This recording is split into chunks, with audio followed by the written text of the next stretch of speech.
let's have a conversation about the importance of communication in relationships and how it can help to promote thriving unions for a prolonged period of time. Having the ability to communicate can serve multiple beneficial purposes. To effectively communicating your needs and feeling a sense of connection within your relationships. This, my friends, is particularly important, especially when it comes to first responders and them seeking out healthy and thriving romantic relationships. It's estimated by the pop culture and psychology blog Very Well Mind that approximately 1 in 10 cohabitating couples in the United States are currently enrolled in couples therapy. And when we distill that down to first responder relationships, communicating about thoughts, feelings, and emotions is essentially important because it's estimated by the Substance Abuse and Mental Health Services Administration of America that 30% of first responders will experience behavioral health concerns, including but not limited to things such as depression, anxiety, and post-traumatic stress disorder. This compared to about 20% of the general population.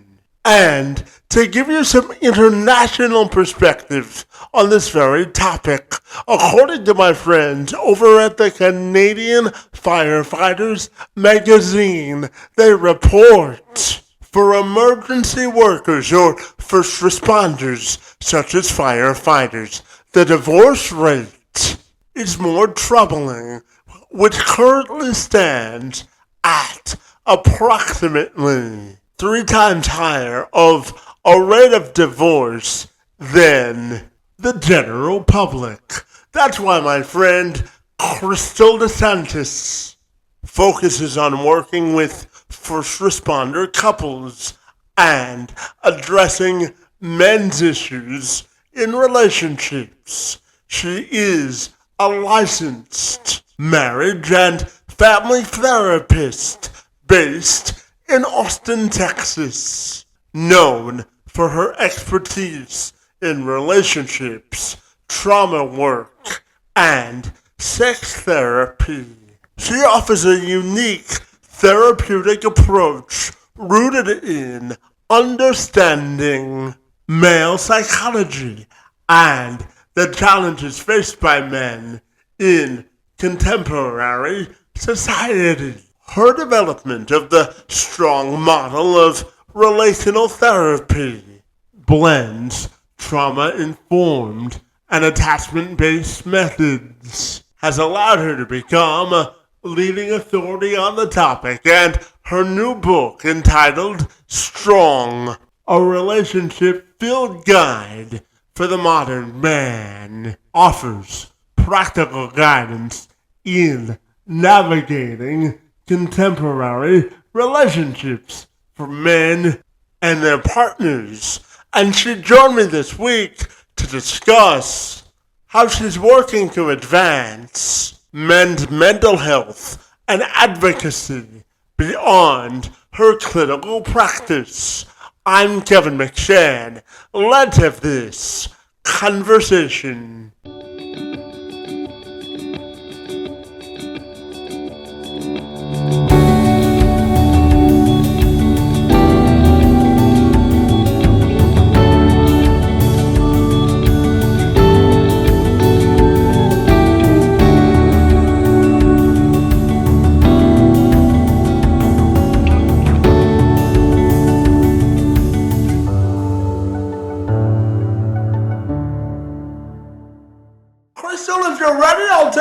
moment to welcome you to the program, and I'm super excited to learn how you help couples build thriving relationships. Great to see you, and happy Monday to you.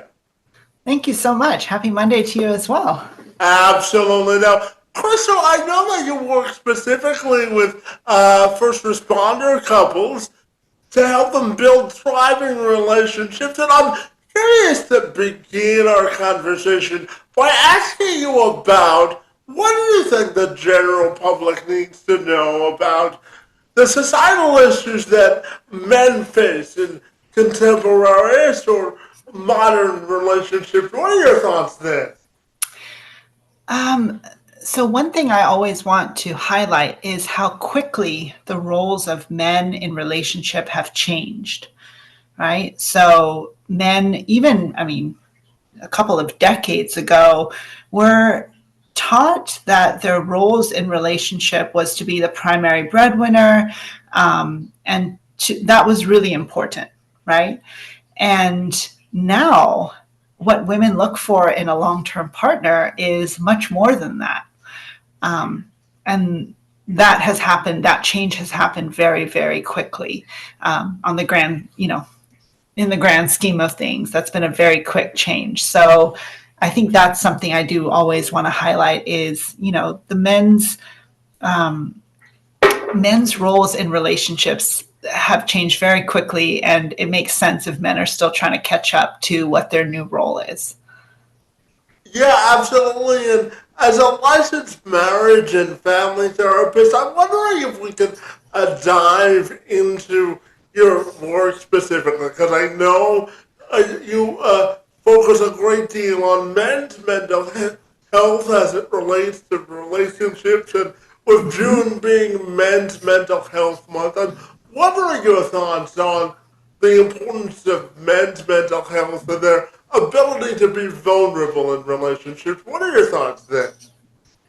So absolutely, I love that we're having this conversation in Men's Mental Health Month, because relationships are such an important part of health, like mental health, right? Good relationships, and part of a good, healthy, intimate relationship is the ability to be vulnerable.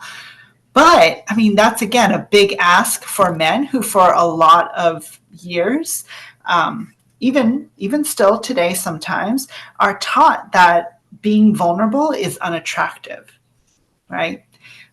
That being open about your emotions, being open about your mental health is not something that a woman would want from you. It's something that makes you less than as a man. And so just again, honoring how brave it is for men to learn to be vulnerable and learn to talk about their emotions in a marriage or in a partnership. So, kudos to all the men that are being brave and vulnerable and putting themselves out there. Yeah, absolutely. And Crystal, what do you think is the key to disarming the sort of Teflon mentality of a man always after being the stronger one in the relationship? What do you think is the key to disarming that sort of armor and making men more open to express their emotions? What do you think the key is there? I think really the key is going to be men leading that conversation to making it okay for other men, right?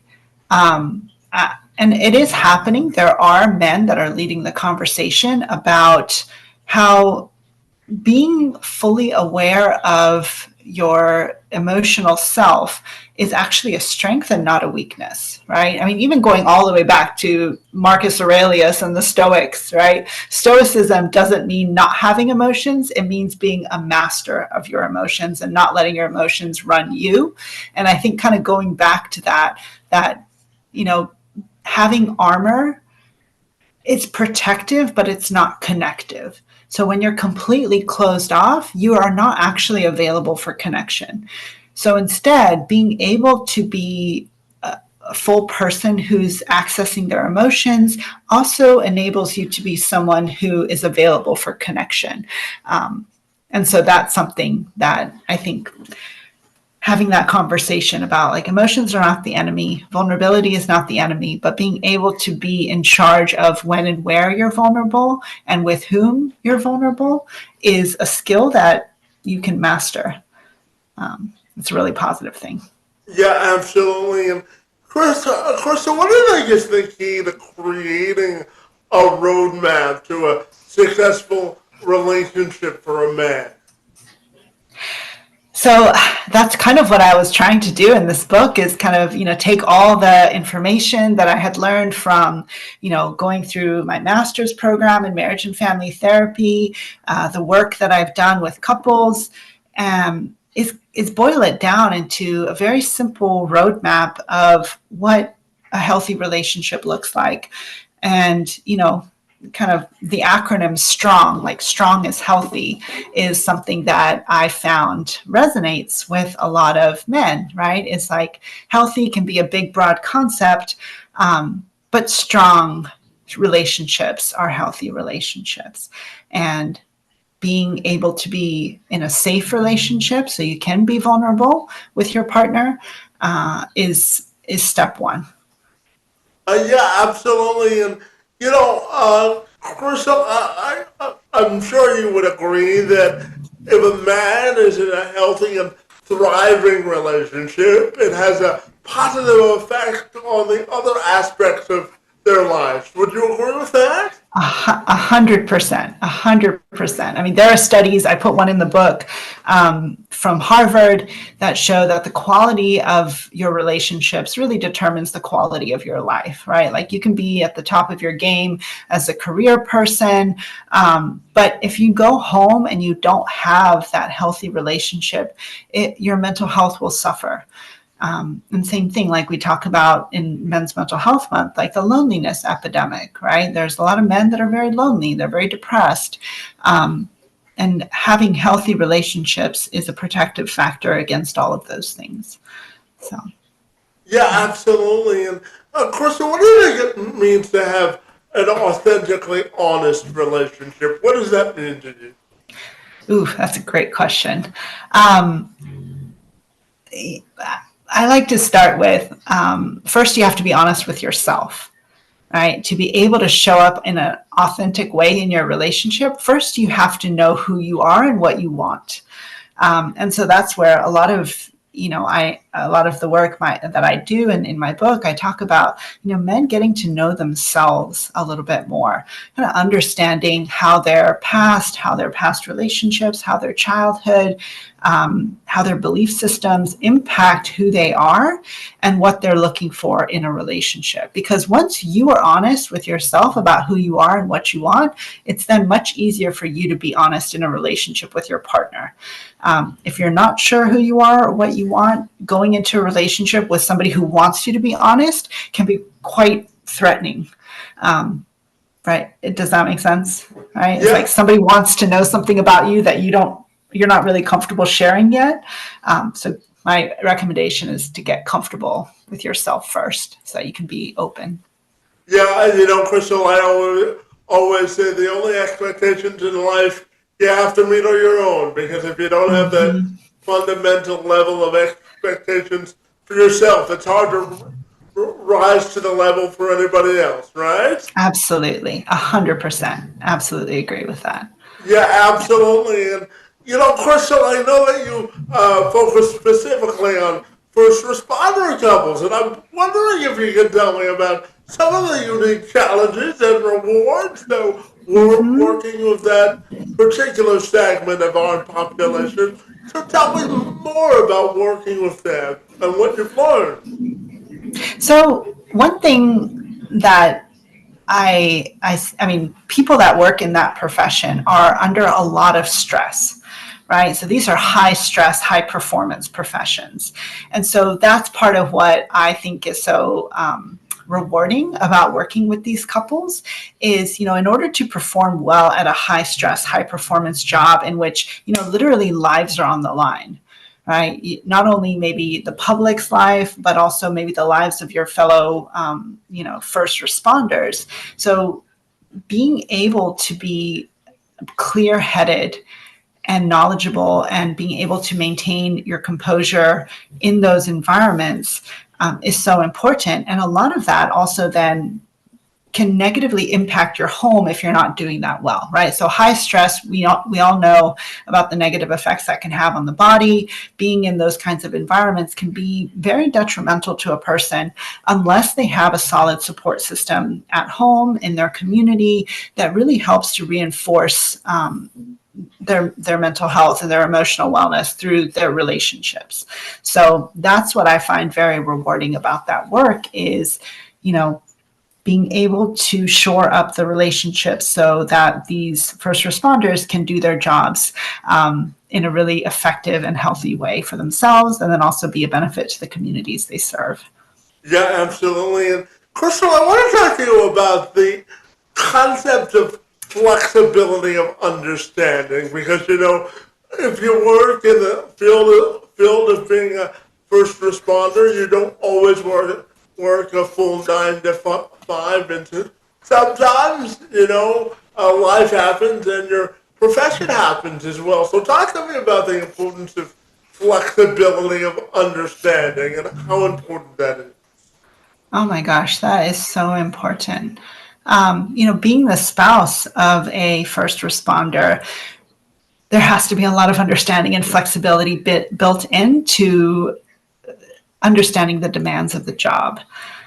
Like you said, it's not just a 9 to 5. It's not just a clock in and clock out. I mean, these can be 24-hour, 48-hour shifts. Same thing. Sometimes I work with veteran couples or active military spouses, and these families are under some unique conditions that not everybody is experiencing, right? And so being able to go into those environments, into those relationships, knowing the importance of flexibility and adaptation is so important. Because otherwise, your relationship will crack under the strain of that kind of pressure and that kind of stress. Yeah, and I know, Kristal, you've developed something called the strong model, which is relational therapy model, which blends your work in trauma-informed, attachment-based methods. And I'm wondering if you can tell me about the model and how it works, my friend. Yes, absolutely. So I created a model called Strong because, again, if I wanted to work for and with men and creating strong and healthy relationships. So I just like that word, right? It's like we want to be strong, we want to be healthy. So Strong is the acronym of the 6 pillars of a healthy relationship. So I kind of made it like this so it's simple, easy to remember that, if you don't have these 6 pillars, your relationship is going to be maybe not as strong or as healthy as it could be. So the first STR are safety, trust, and respect. Those are the first kind of 3 essential elements of a healthy relationship. You have to feel safe, you have to trust each other, and you have to have mutual respect, right? And otherwise your relationship won't even survive. And I see a lot of people that struggle in relationships who don't have those 3 elements as present as they need to be. And so that's a lot of the work I do. And then there's the other half of the equation, which is openness, nurturing, and generosity. And this is kind of what I see is when you have the STR, when you have the foundation set, the ONG is what helps your relationship thrive and get to that next level. So the STR, your relationship will struggle to survive if you don't have those things.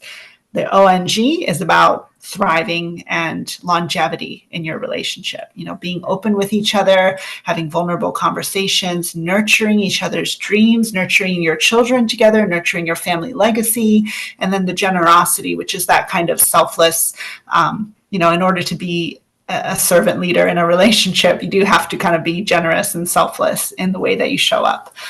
So that's the other piece.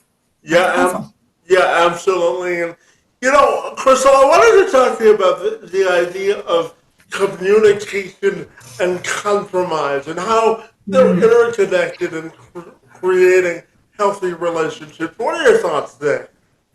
Yeah, the communication is one of those kind of number one things that couples come into therapy for, right? Communication and conflict issues. And often, and so I have a whole chapter in my book about the importance of communication. Uh, and I like to emphasize collaboration more than compromise. Sometimes people hear the word compromise and it feels like, oh, I'm accepting less than, I don't really want to settle. But if we talk about collaboration, it's about putting your heads together so that you can find a solution that's unique and that honors both of your needs by collaborating to find something greater than the sum of your parts. And I use a little example in the book of like when two artists collaborate, often that song or that project that they do together is better than either of them could do on their own. Neither of them would ever talk about, oh, I had to compromise to be on that album, right? It's a collaboration. And so that's often how I like to reframe that of like, work together with your partner to collaborate on a better solution. Compromise, sure, sometimes it has to happen, but that's not always the goal. Yeah, absolutely. And Crystal, I'm curious and intrigued to ask you about how we help men become better communicators and really remove any trauma that they've experienced in life, so that they can show up to be the best version of themselves in a relationship. Because it's a process, isn't it? Absolutely. Yes, it is a process. And that's also something, that I emphasize is, healing is a gift you give yourself. If you are on the receiving end of any kind of traumatic experiences in your previous, in your life, in your relationships, in your childhood, give yourself the gift of healing, address your trauma before doing anything else, right? If you have that luxury. And of course, it's never too late to start to address any trauma that you're carrying with you that might be getting in the way of the relationship or the life that you want to live. So that's something I always want to emphasize is, trauma is an injury. It can be healed as long as you address it, right? But then as far as communication skills, there's a very simple little scale that I put in my book that I always emphasize is, there are 4 different types of conversations. There's 4 different positions you can have in a conversation. So make sure you're showing up to the right position when you're entering into a conversation. So kind of like when you're being asked to play the game, make sure you know which game you're playing, right? If you show up and everyone else is playing soccer and you're showing up ready for hockey, you're going to struggle, right? So the 4 positions of conversation is there are conversations where your partner just wants you to listen, right? They just want you to listen to them. There's joining conversations where your partner wants to feel empathized with. So they want you to validate them. They want you to, say like, oh yes, I've experienced that too. They want to join with you. The other types of conversation are the fixing conversation where your partner wants a solution and they're asking you for a solution. The other one is maybe your partner wants to be challenged. These are like debate conversations, right? But they're all very different. And so if your partner wants you to listen to them and you show up in your debate outfit, you're going to struggle. Same thing, if they want to be validated and you show up with a solution, you're going to struggle. And so that's again where very basic communication skill. Make sure you know which conversation you're showing up to so you can play the right position for, playing the game with your partner. Yeah, absolutely. And Crystal, I'm also wondering your thoughts on how to relieve tension in a relationship, whether you've been betrayed or you're working your way through a disagreement. So, what are your thoughts on removing tension in a relationship in order for it to grow? What are your thoughts there? Ooh, that's a big one. I guess the first thing that comes up for me is that when there's a rupture, there has to be repair. So getting good at repair, when you've made a mistake or something, too many people, they think like, oh, time will heal that, let me just ignore it for a while and maybe my partner will forget about it. Being able to get good at active repair is one of those skills that will help to dissipate tension, because you will be able to work through that conversation, give your partner what they need to feel resolved, so that you can then move forward. The other things though is, play. Play is a very bonding thing. Um, Humor, right? So again, but that's also where it's like you can't put wallpaper over a serious crack in the foundation, right? You can't just use humor to cover up a deep crack or a deep wound. And so being able to kind of have these different skills in your toolbox is like if you experienced a rupture or you wounded your partner in some way, having the skills to do active repair, or if it's simply like your partner's not having a good day, do you have the skills and tools to use humor, playfulness, engagement to get them feeling a little bit better so that you can dissipate some of the tension in your home. But being able to know the difference is really important. Yeah, absolutely. And Crystal, if a man has kids in a relationship, whether he's married, separated, or with a partner, I'm curious if they want to become more present with their kids. What do they think he is there? Oof. Yeah, dads are so important.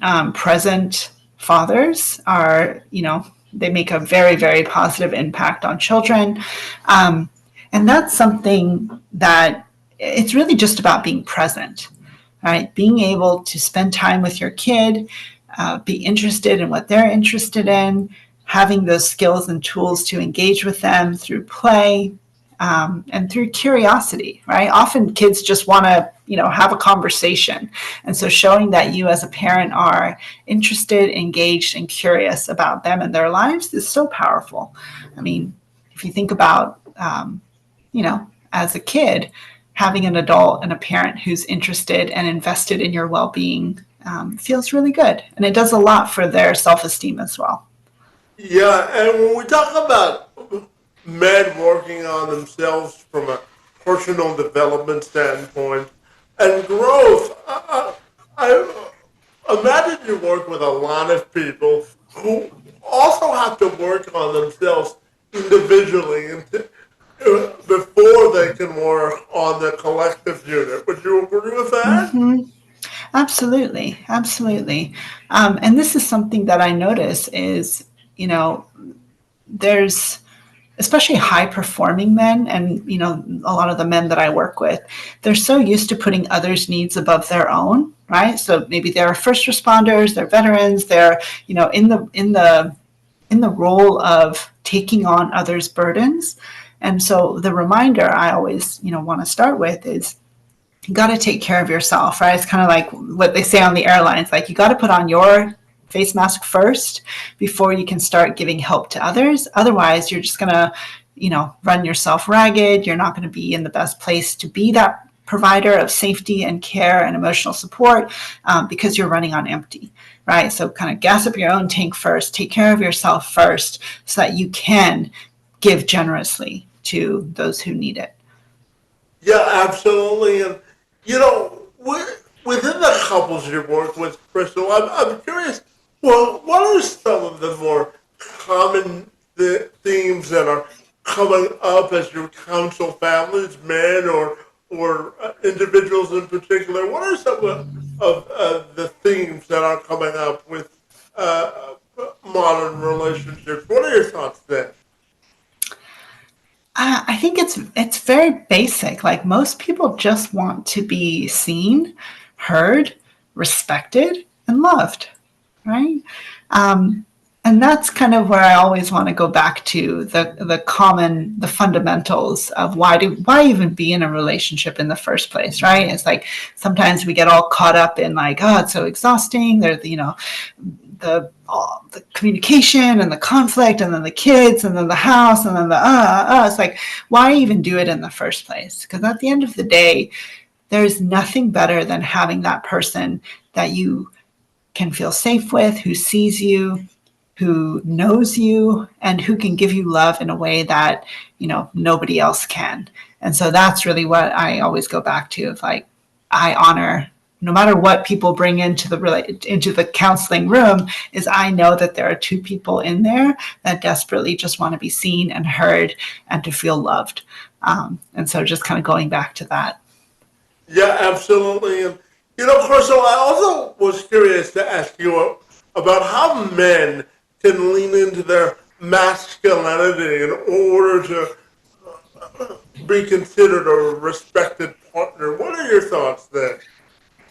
Um, I talk about in the book about like self-respect, right? Often I see a lot of men who, um, you know, being able to have integrity, that the promises you make to your partner, you have the capacity and capability of meeting them. And that's also something I like to highlight is, showing up to me as a strong and powerful man also means being able to hold yourself accountable to your own word, right? Having integrity, having that kind of strength of character that if you say you're going to do something, you have the capacity to do it. And this is where I see often, I talk about like wanting something and having the capacity to do it are two very different things.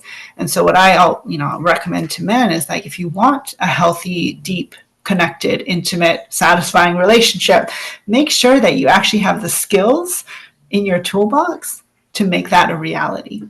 Otherwise, you're going to set yourself up for failure because, wanting something doesn't magically mean you have the skills to do it. And relationship skills take work. Indeed, they do. And I'm also curious to ask you before I ask you about the takeaways that you want people to take away from your book. But I'm also curious to ask you about, oftentimes men are afraid or they don't want to ask for help. And I'm curious to get your perspective on the benefits that men can experience if they have the courage enough to ask for help. What do you think that looks like? Oh my gosh, there are so many benefits. And I liken it to any other aspect of life, right? Like if you want to be successful in business, if you just pretend that you already know everything, you're not going to get mentorship. You're not going to get the skills and tools. You're not going to join a business mentorship group or a consultation group. But all of those things, if you're willing to go look for them, will help you be your best self. And so that's the same for like hiring a trainer. If you're at the gym and you want the best results, same thing for, hiring a nutritionist. So anything that's worth doing well that you want to make a lot of progress in, asking for help will help you reach your goals faster, more efficiently. And it's the same in the relational space, right? And so that's often what I like to emphasize is, you got a trainer or you get a business coach, get a relationship coach if you really want to make those results happen in your life. Don't just struggle and, kind of find your way through if the stakes are high, right? Of course, self-learning is always really great. But if the stakes are high, take it seriously. Get a professional. Do yourself that favor. Yeah, absolutely. And Kristal, if someone was wanting a 30-second sales pitch on your book, I know it's all about giving them a practical guide to Mm-hmm. navigate a modern relationship. But what do you think if you had only one thing you wanted people to take away from your book? What would that be and why? Um, mm, I think it would be hope. I know that's maybe a concept rather than a skill, but if I were to say why should you get this book, is I hope it gives you hope that relationship skills can be learned. You can teach yourself. You can practice. And even if you didn't have any success before, that can change. All right, your past does not have to determine your future in relationships. So that would be my sales pitch, I guess, for my book or for is I took all of the information that I learned about, healthy relationships from my master's degree, from my clinical practice, and I distilled it down into this like multivitamin of a book so that you can take and hopefully find some hope in your relational future. Yeah, absolutely. And, I also wanted to quickly ask you about emotional courage and intelligence and bringing Mm, those to a relationship. And what does that mean to you? oof. Oh, that is such a good one. So emotional intelligence is one of the factors that makes a great leader. And one of the things that I've heard from men is they want to still be leaders in their relationships, but in order to do that well, right? It's like the difference between a boss and a leader. A boss is somebody who maybe doesn't have a lot of emotional intelligence. They kind of rely on their dominance to give orders, like in a career sense. But if you really want to be a leader, having that emotional intelligence, having that EQ is what makes the difference. And that's in a relationship or in a career. And that's why I say, being able to be skilled in emotional intelligence will just help you be a better leader in any aspect of your life, whether you want to be self-led, whether you want to lead a team of, people at work, whether you want to lead your family. Having emotional intelligence is the missing ingredient.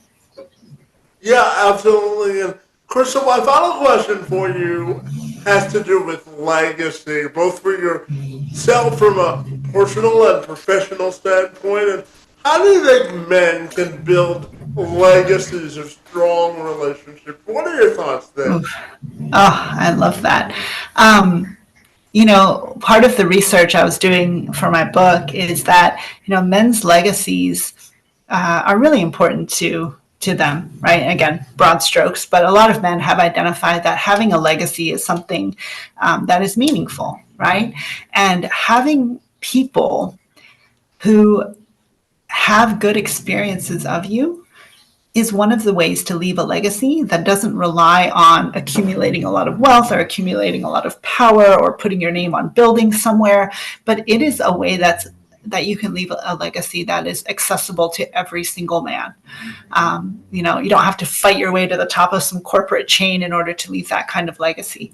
And, having a wife who speaks fondly of you, having family members who admire you, having your children who look up to you and respect you and want to pass, the lessons that you've taught them down to their children, like that, and the legacy in your community of having kids that you've coached, or, people in your church that look up to you and admire you and say like, hey, you remember when you said that, it really made an impact on me. Like, this is the living legacy that is accessible to every man.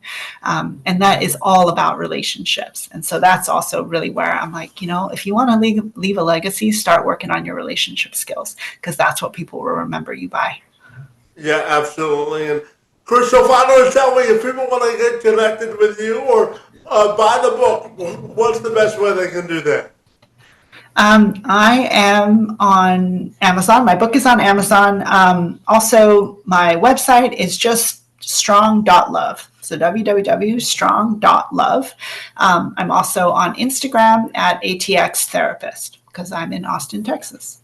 Well, fabulous, my friend. And I want to thank you for your commitment to building thriving and strong relationships for first responder couples and families, my friend. Your work in this space is truly making a transformational difference, and I want to commend you for the good work that you do, and I want to thank you for engaging in conversation with me this afternoon. It's most appreciated.